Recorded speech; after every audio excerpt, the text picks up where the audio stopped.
cobaan datang dalam hidup kita, masalah, pergumulan, sakit penyakit, itu siapa yang buat coba? Ya, si iblis. Berserta kerajaannya kan? Dia buat.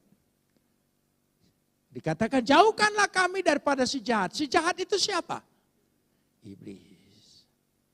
Harus percaya apa untuk menjauhkan itu semua? Ya, harus percaya kepada kerajaan Tuhan. Kuasa Tuhan melampaui segala-galanya. Meliputi hidupmu, menguasai pikiranmu, menguasai perasaanmu. Adakah engkau mencintai Tuhan sama dengan perasaanmu? Atau hanya dengan akal budimu? Hanya akibat karena doktrin dan pengajaran saja? Bukan tidak boleh doktrin dan pengajaran. Tidak cukup itu saja.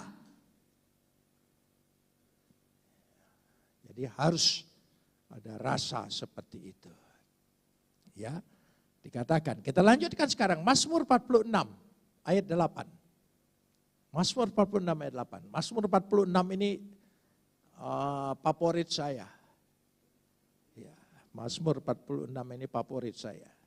Bahkan 46 ayat 2 itu nanti di kuburan saya tolong ditulis itu. Mazmur itu. Ya, engkaulah. Ya. Pergilah, pandanglah pekerjaan Tuhan. 46 ya, ayat yang ke-8. Ya, 46. Kembali lagi kepada ayat 1 atau ayat 2 kalau tidak salah. Kalau bahasa Inggris ayat 2, kalau Indonesia bahasa ayat 1. 46 ayat 1. Ya. Ya, ayat 2. Tuhan itu, coba ayat yang kedua bukan ayat 3 ini. Ya. Tuhan itu bagi kita tempat perlindungan dan kekuatan. Tolong sambung. Sangat terbukti. Saya tahu persis itu. Dan saya alami itu dalam penjara.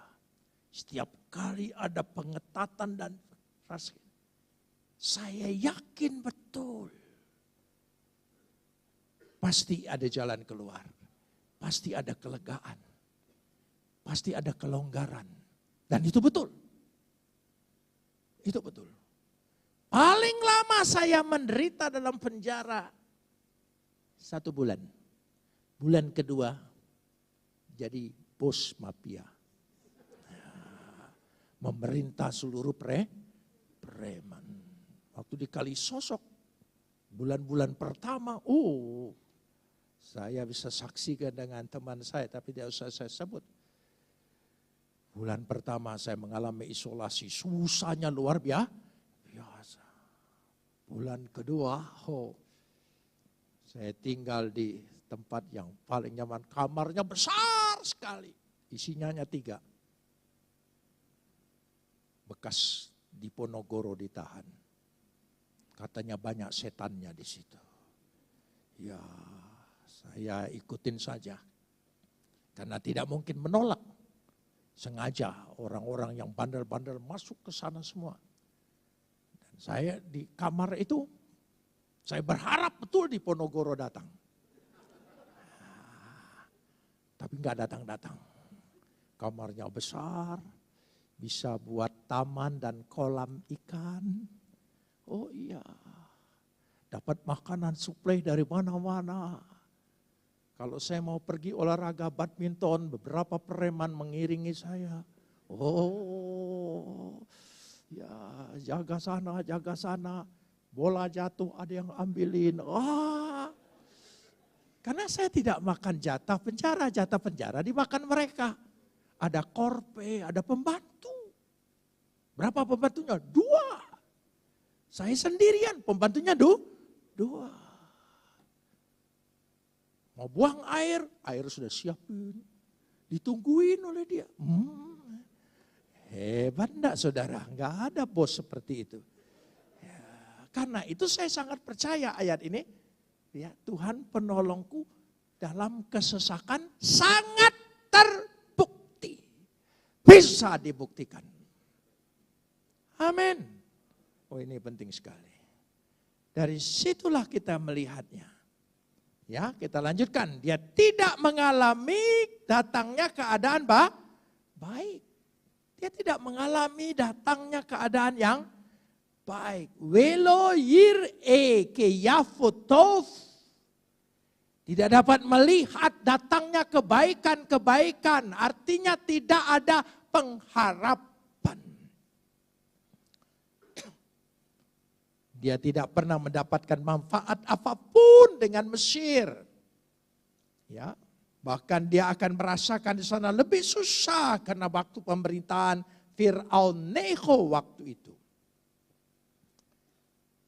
Tetapi dikatakan di sini, manusia boleh berusaha dengan segenap kekuatannya. Tapi sukacita, damai, sejahtera, dan bahagia hanya diperoleh di dalam Tuhan. Akan tinggal di tanda angus padang gurun. Saudara, kenapa memakai kata tanah angus? Harerim. Ya, itu berhubungan sekali dengan tanah yang dikutuk seperti Sodom dan Gomora. Tanahnya hangus. Tidak bisa ditanamin. Tidak bisa berbuah apalagi. Tidak bisa berkembang apa-apa. Semua mati. Semua mati. Ini orang yang tidak mengandalkan Tuhan. Ya, tidak ada pertumbuhan, tidak ada semuanya. Seperti di negeri padang asin yang tidak berpenduduk. Itu yang dikatakan tadi. Itulah yang dihubungkan dengan kata Eretz Melecha. Ya, tanah padang asin. Ya. Karena pada waktu itu garam itu menghilangkan segala kesuburan. Digambarkan seperti itu. Artinya orang yang hidup dalam sia-siaan. Apa yang diperoleh segala sesuatu dia tidak bisa menikmati. Itulah contoh ayat yang ke-6, orang yang tidak mengandalkan Tuhan bagaikan semak bulus. Arar. Ya, tulisannya arar. Ya, arar.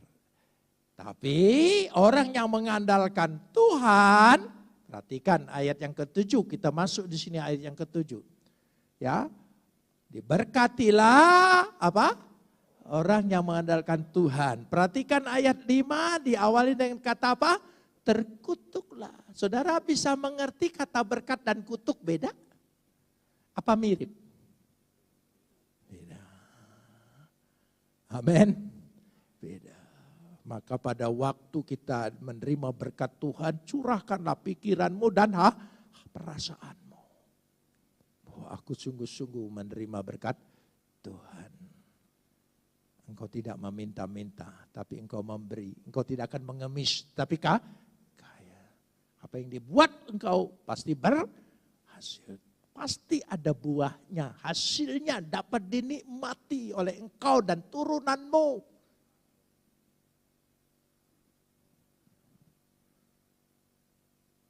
Peribahasa turunan sampai ke-7. Alkitab berkata, we ador wador, turun temurun, gak habis-habis. We ador wador. Kalau tidak andalkan Tuhan, we modar.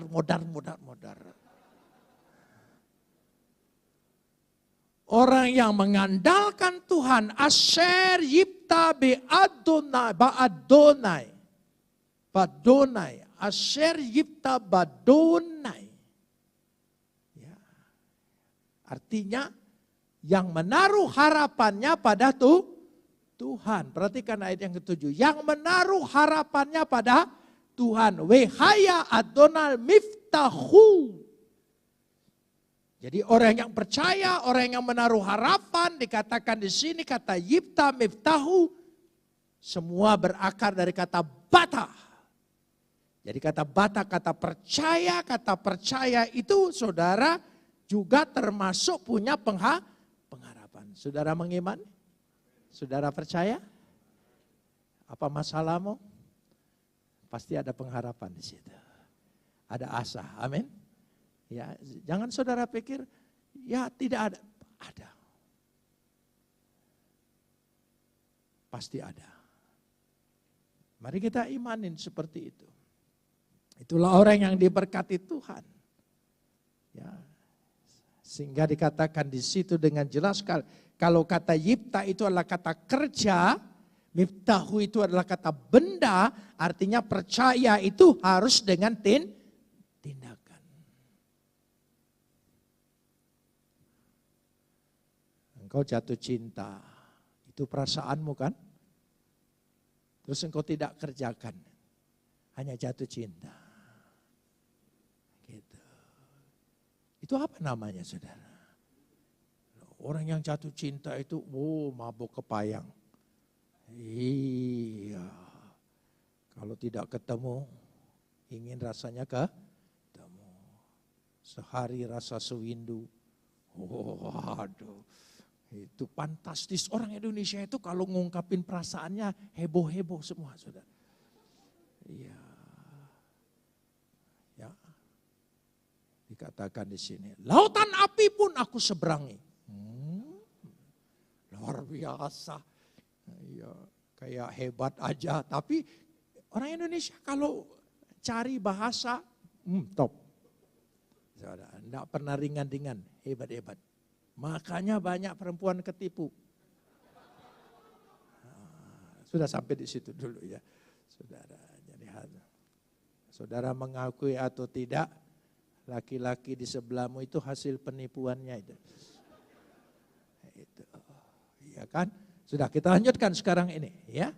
Yang menaruh harapannya pada Tuhan, yang menaruh harapannya pada Tuhan. Kita lanjutkan sekarang ini, saudara. Ayat yang ke-8. Ia akan seperti pohon. Itu dulu. Dia seperti pohon.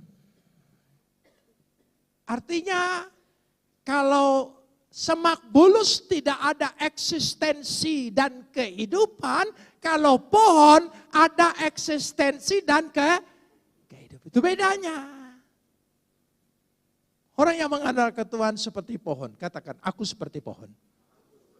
Amin. Dalam nama Yesus. Amin. Oh, iya, terserah saudara mau pilih pohon apa. Ya, tapi semua pohon dikatakan di sini. Ya, pohon ya yang ditanam di tepi air. Yang ditanam di tepi air. Syatul al-mayyim. Artinya menggambarkan kelimpahan. Ya, sesuatu. Dan orang-orang Ibrani selalu membuat simbol air yang mengalir itu adalah firman Tuhan. Itu tradisi Ibrani. Air yang mengalir adalah firman Tuhan. Yang menghidupkan. Ya, sementara orang percaya ya seperti pohon. Pohon tidak lepas dari air.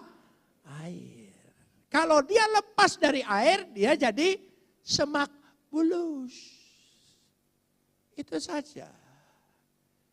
Maka kita bergantung pada firman Tuhan. Apapun hitungan orang di dunia ini, aku lebih percaya apa yang dikatakan oleh Alkitab.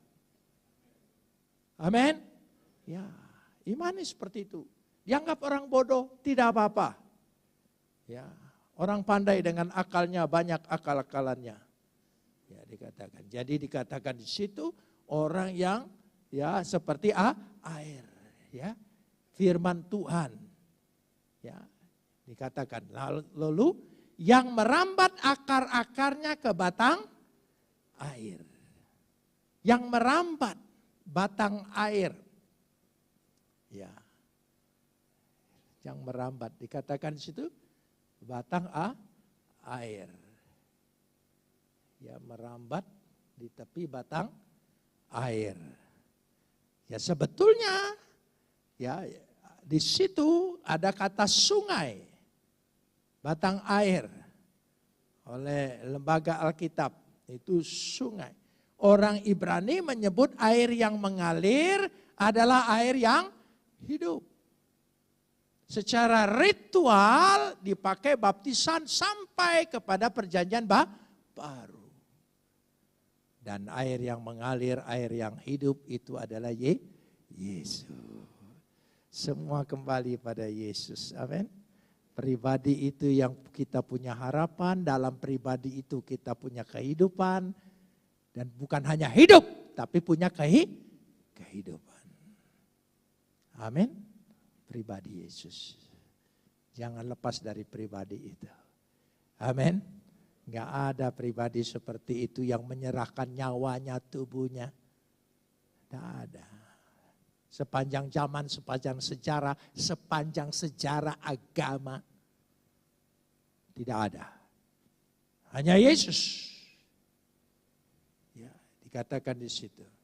Sehingga dengan demikian dikatakan dengan jelas akar-akarnya ke tepi batang air. Kalau itu maka akibatnya kita lihat sekarang. Ia tidak mengalami datangnya panas terik. Kalau saudara mengalami berarti ada sedikit kesalahan tentang dekat dengan sumber air. Dan daunnya tetap hijau. Tidak kering. Dan tidak khawatir dalam tahun kering. Tidak pernah ada kekeringan. Dan yang tidak pernah berhenti, tolong sambung, menghasilkan buah. Yang tidak pernah berhenti, apa? Menghasilkan buah. Katakan, yang tidak pernah berhenti menghasilkan buah. Aku tak akan berhenti menghasilkan buah. Amin. Saudara selalu berbuah. Ekonomimu berbuah, pelayananmu berbuah, hidupmu berbuah. Amin. Semua berbuah. Jangan pikir paceklik, jangan pikir sulit. Perasaanmu jangan dikuasai itu, dikuasai oleh firman Tuhan. Kalau perasaanmu mulai terombang-ambing, baca firman Tuhan. Supaya firman Tuhan memenuhi hidupmu dan serahkan kepada Dia. Perasaan kita lega. Amin. Akal pikiran menemukan manusia segala gini, ini penyakit yang paling susah, tidak bisa diobati ini. Jangan serahkan perasaanmu di situ juga. Serahkan perasaanmu pada firman Tuhan. Bagi Tuhan tidak ada yang mustahil. Saudara mengimani itu? Ayo kita serahkan. Kita serahkan itu. Kita imani seperti itu. Itulah arti left dan kill yot. Left dan kill yot. Jantung dan ginjal. Dia menunjukkan itu, tapi itu metaforis. Dari akal sama perasaan. Itu yang dikatakan. Daunnya melambangkan kehidupan yang tidak pernah pudar. Selalu hijau. Amin. Saudara mengimani ayat ini? Ya, banyak yang membuat kita khawatir di tengah dunia ini. Tapi sekali lagi, andalkan Tuhan. Amin. Jangan andalkan kekuatan kita sendiri. Boleh usaha, sudah saya katakan ulang-ulang. Boleh persiapan, boleh usaha, boleh waspada, boleh, semuanya boleh. Ya, jangan saudara pikir masker yang paling hebat pun bisa menghindarkan diri. Virus itu lebih pintar dari masker. Kalau melihat khawatirnya luar biasa. Itu virus bisa nempel di metal dan karet 24 jam. Di karet 2 kali 24 jam. Jadi saudara pegang metal, orang lain pegang. Ya. Kalau di makanan, di binatang, di manusia, dia nempelnya 2 minggu. Masanya. Ini saya cerita sisi manusia. Ini manusia nih. Andalkan manusia, yaitu beritanya. Itu beritanya. Andalkan Tuhan, Engkau akan dipelihara kekal selama-lamanya. Amin. Ya, jauhkan aku dari pencobaan, lepaskanlah aku daripada yang jahat. Kenapa? Karena kerajaan dan kemuliaan dan kuasa selama-lamanya. Itu yang kuandalkan. Amin. Coba lihat kalimatnya. Tidak bisa dia. Tidak bisa. Tidak bisa. Bapa kami di sorga, dikuduskan namamu, datanglah kerajaanmu, jadilah kehendakmu di atas bumi ini seperti di sorga. 1. Ampunilah akan segala kesalahan kami, seperti kami telah mengampuni orang yang bersalah kepada kami. Berilah kami makanan kami yang secukupnya, dan ampunilah. Nah, berarti rezeki menyangkut hati dan pengampunan. Kalau rezekimu seret itu karena engkau masih punya kecil hati. Ya. Iri hati. Punya sakit hati. Bebaskan itu menjadi penghalang bagi rezekimu.